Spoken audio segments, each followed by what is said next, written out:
Existe um tipo de cinebiografia da qual eu costumo gostar muito, que são aquelas cinebiografias que estão muito mais interessadas em contarem a história dos seus biografados, sejam celebridades ou figuras históricas, através de um ponto de vista intimista e subjetivo, ao invés de tentarem fazer o que sempre se fez no cinema, na literatura e em todas as artes praticamente, que é contar a história dos seus biografados com início, meio e fim, ascensão e queda, de uma maneira mais fidedigna aos fatos. Eu estou falando de filmes, por exemplo, como os que o cineasta chileno Pablo Larraín gosta de fazer. Ele fez o Jack com a Natalie Portman sobre a Jackie Kennedy, ele fez depois o Spencer com a Kristen Stewart sobre a Lady Di. Até no Brasil tem cineastas aderindo a esse subgênero, digamos assim, como a Laís Bodansky, que fez A Viagem de Pedro, que é uma cinebiografia intimista, como eu falei, subjetiva, de ninguém mais, ninguém menos que o Dom Pedro I,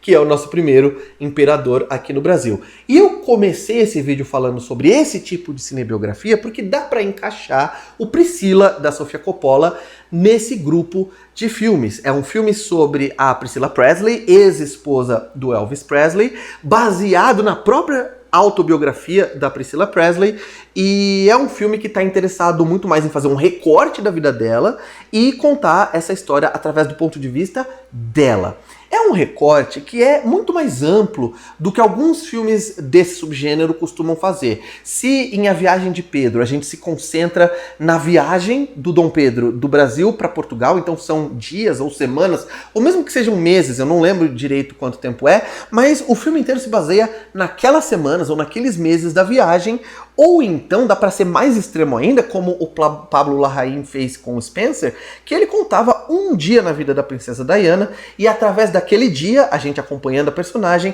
a gente conseguia entender os seus dramas internos, os seus conflitos, a sua subjetividade e a maneira com a qual ela estava experimentando tudo aquilo que estava acontecendo na vida dela naquele momento. Aqui, na verdade, a Sofia Coppola decide fazer um filme que tem um recorte um pouco mais longo. Ela começa o filme no momento em que a Priscila conhece o Elvis e ela vai terminar a história lá na frente, depois de muitos anos, quando a Priscila decide finalmente terminar aquele relacionamento, que foi um relacionamento, e é isso que o filme vai mostrar, bastante abusivo, bastante tóxico, desde o início. Esse é um filme que vai mostrar o passo a passo, vai mostrar todas as transformações que um relacionamento vai passando e como uma pessoa manipuladora, como uma pessoa dominadora, controladora, usa artifícios que parecem inofensivos, mas que vão se tornando cada vez mais abusivos, cada vez mais tóxicos, para manter a outra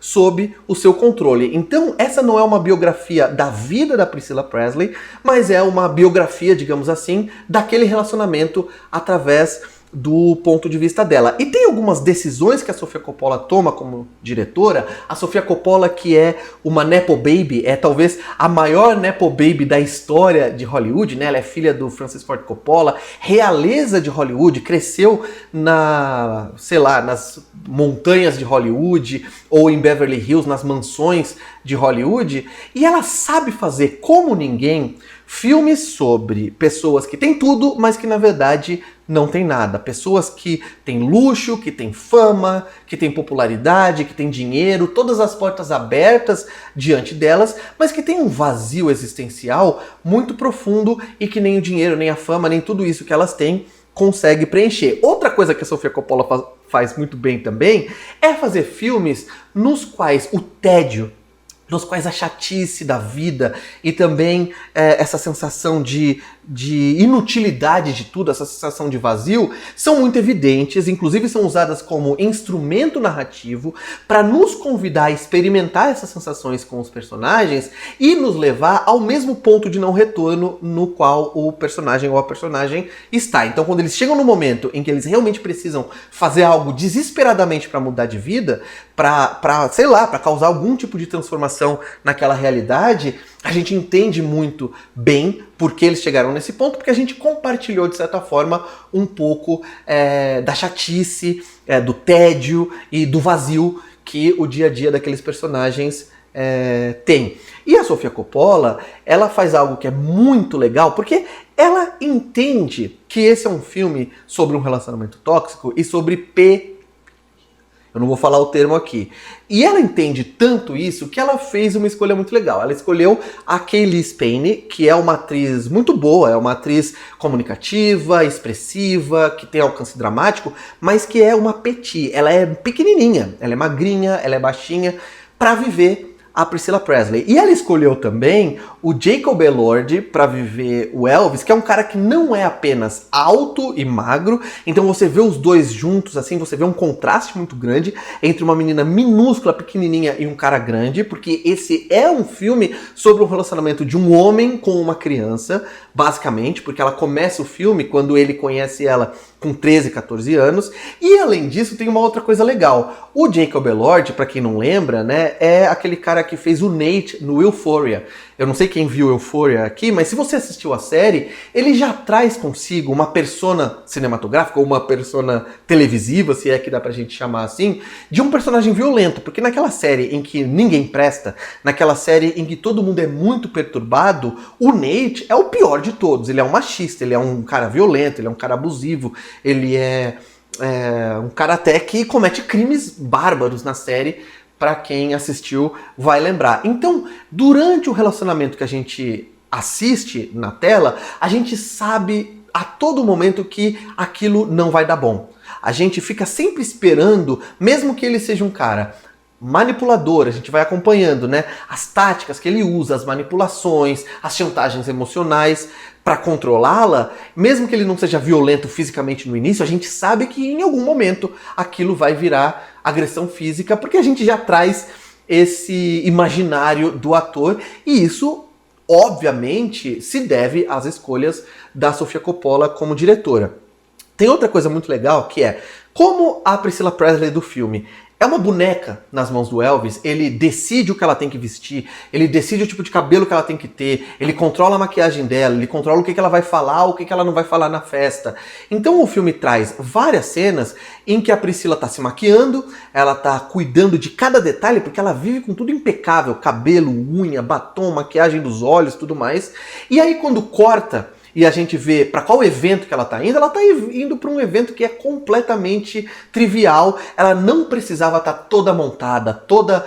emperequetada daquele jeito, mas ela faz porque ela tem que fazer, porque é o papel que se espera dela dentro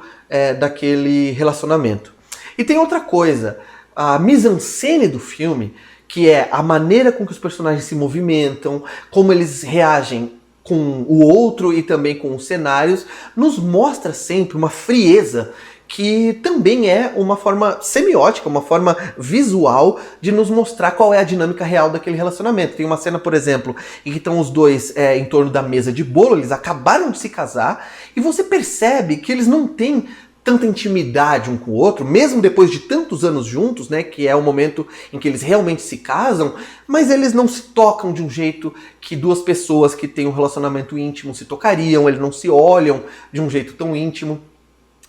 Tem um recurso de fotografia que vocês já viram muitas vezes, mesmo que vocês não consigam nomear o que o cineasta está fazendo, que é, quando dentro de um filme os personagens estão vivendo um momento íntimo, pessoal, eles estão ali descontraídos, brincando, e tem uma filmadora caseira, e os personagens estão fazendo filmes caseiros, normalmente a imagem que esses filmes caseiros vão gerar são imagens em Super 8, e são imagens, né, como imagens de Super 8, elas costumam ser super saturadas, coloridas, vibrantes, granuladas, e isso instintivamente já traz pra gente uma sensação de como que eu posso dizer, imagem saudosista, dá um quentinho no coração da gente ver que aquilo é a história pessoal daquelas pessoas que se amam sendo construída. Mas aqui, a Sofia Coppola, ela usa esses elementos, ela usa as imagens Super 8, mas elas não são tão super saturadas como normalmente são. Não são tão quentes, não são tão granuladas como normalmente são. Porque o que ela tá falando através desse recurso de linguagem é que, beleza, aquilo são as memórias da Priscilla, aquilo são trechos da vida íntima dela, e que é claro que ela vai lembrar disso com saudade, mas não com tanta saudade assim, porque também nos lembram de um período que era muito problemático. Também a lembram, né, ou vão lembrá-la de que era um momento de de uma pressão muito grande, de um abuso muito grande que ela sofreu ao longo do relacionamento inteiro. Eu acredito que esse filme tem um problema, que é, como eu falei no início do vídeo, ele é um filme baseado na autobiografia da própria Priscilla Presley. Então, desde o começo, ele já se assume como um filme que vai fazer um retrato unilateral. Ele é um filme que está contando a história através dos olhos da Priscilla Presley e, inclusive, ela é produtora executiva do filme, então o filme tem o aval dela, tem a assinatura dela para provar, né, ó, isso aqui é a minha visão dos fatos. E isso faz não só com que a própria Priscilla passe um pouco isenta de críticas durante o filme, como eu acredito que mesmo sendo um filme sobre um relacionamento abusivo, isso suaviza também um pouco algumas atitudes do Elvis. Por exemplo, vou dar um exemplo aqui. Tem toda aquela questão de ele ficar postergando, dele ficar adiando eternamente o momento em que eles iam transar pela primeira vez. No filme fica muito claro que isso não é nada relacionado à ética ou a um senso de moralidade por parte do Elvis. Na verdade, é mais uma tática de manipulação. Porque ele tem uma vida sexual ativa, variada, ele tá satisfeito nessa área, mas ele escolhe uma pessoa, uma menina, uma criança ali, para criá-la sendo a sua bonequinha, né? E deixando ela sempre sob controle, inclusive utilizando esse discurso de olha só como eu me importo com você, olha só como você é especial para mim, para mantê-la nas mãos dele. Então, em nenhum momento o filme romantiza isso. Apesar de esse tipo de relacionamento, de um homem adulto com uma criança, que hoje a gente chama sem medo, o único medo que eu tenho é do YouTube aqui é tirar meu vídeo do ar, mas a gente chama pelo nome que ele realmente tem, que é P. Na época, esse tipo de relacionamento era não só normalizado, quanto muitas vezes romantizado, né? Ali nos anos 50, 60 e 70. Mesmo assim, quando você assiste ao filme, Priscilla, você fica com uma pulga atrás da orelha. Eu fiquei com uma pulga atrás da orelha. Eu fiquei pensando, não, mas será que não rolou nada mesmo? Será que isso é, inclusive, uma maneira da própria Priscilla filtrar as memórias? Porque a gente tá vendo as memórias filtradas pela subjetividade dela. Então eu acredito que o filme, ele nos mantém presos, de certa forma, à visão dela. Tem limites do que ela quer falar, do que ela não quer falar, até onde o filme pode ir, ou através de qual perspectiva, e isso é algo que limita o filme, obviamente. Não acho que isso acabe com a experiência, pelo contrário, eu acho que é um filme que funciona muito bem, é um filme sobre, como eu falei, um relacionamento baseado na dominação, no controle, através de palavras que são doces, através de uma normalização, como se aquele relacionamento fosse um relacionamento super normal e saudável, mas ele nos mostra o tempo todo qual é o processo de abuso que a Priscilla sofreu. Inclusive, algo que eu acho muito legal, eu falei um pouco do Jacob Elord, mas em outro momento do vídeo, e ele é um cara que eu não sei o que deu em Hollywood de começar a contratar esse cara para fazer tudo. Ele estava no Saltburn, agora recentemente também, no filme da Emerald Fennell. Talvez ele tenha um agente muito bom, porque ele não é um ator particularmente expressivo, ele não é um ator particularmente talentoso, que tem um grande alcance dramático. E isso aqui acaba funcionando, porque a Sofia Coppola, ela mostra um Elvis que é um Elvis que não é um cara muito interessante. O roteiro do filme, inclusive, faz isso. Ele não é um cara que tem um bom senso de humor, ele não é um cara que tem grandes ideias, grandes sacadas inteligentes, ele não é um cara que se comunica de uma maneira minimamente articulada. Muitas vezes ele até usa termos e expressões e construções de frase que não parece realmente um adulto falando, e isso faz com que a gente entenda, né, por que ele escolheu uma menina tão nova para se relacionar e para ter sob o seu controle ali, né, porque ele conseguiria manipulá-la com mais facilidade, né, ele não precisaria ser muito articulado ou inteligente para fazer isso, e além disso, um subtema que o filme está desenvolvendo é o subtema de que obviamente, aquele cara chegou lá e se tornou o astro da magnitude que ele se tornou por ser um cara branco, heterossexual, bonito, que tinha todo o biotipo, inclusive, padrão. O que não quer dizer que todo mundo que seja homem, branco, hétero, bonito, vá chegar lá, mas quer dizer sim que eles largam já com uma vantagem comparando aos adversários, digamos assim. Então o Elvis, ele não era um cara genial, pelo menos aos olhos da Priscilla Presley, que a Sofia Coppola corrobora nesse filme, mas ele é um cara que estava no lugar certo na hora certa e que tinha o que a indústria precisava para ser um grande astro da música naquele momento. É um filme, como eu falei, que funciona muito bem, mas que tem só esse sinão de ser um filme que a gente tem que saber, a gente tem que assistir com essa letrinha pequena ali embaixo. A gente precisa ler as letrinhas, que são: essa é uma visão unilateral das memórias da Priscilla Presley. Se vocês assistirem ao filme, eu quero que vocês venham me dizer se gostaram ou não gostaram, se concordam ou discordam dos pontos que eu apresentei nessa crítica. Não se esqueça de se inscrever no canal se você ainda não está inscrito, de clicar no sininho. Me ajuda muito, porque toda vez que eu fizer filme, principalmente se você clicar ali em sempre, esse vídeo, não filme, né? Esse vídeo vai chegar até você. Então, mais pessoas vão assistir ao vídeo, o YouTube vai indicar para mais pessoas e é disso que eu preciso, beleza? Eu vou ficando por aqui. Um abraço, tchau. I want a life of my own.